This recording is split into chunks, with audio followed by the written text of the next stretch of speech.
Peki. Hemen galip takıma dönüyoruz. Nihat, sence takımın yıldızı kimdi?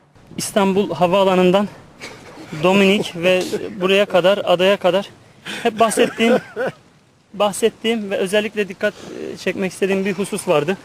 O da takımın bütünleşmesiydi.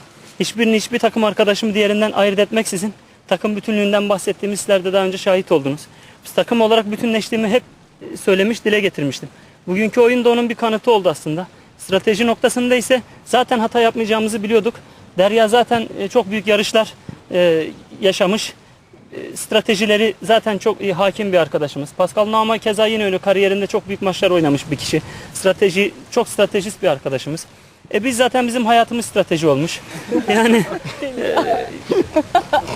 bunu biliyordum çünkü yarışma anında bütün arkadaşlarımız içinde başka bir power olacağını çok iyi biliyordum. Yakinen biliyordum çünkü yarışma özveri ister, canını ortaya koymak ister. Bütün takım arkadaşlarım canını ortaya koydular ve bambaşka bir kişilikle, bambaşka bir hırsla bu oyunu kazanmış olduk. Umut ediyorum ki bütün yarışları kazanırız diye düşünüyorum.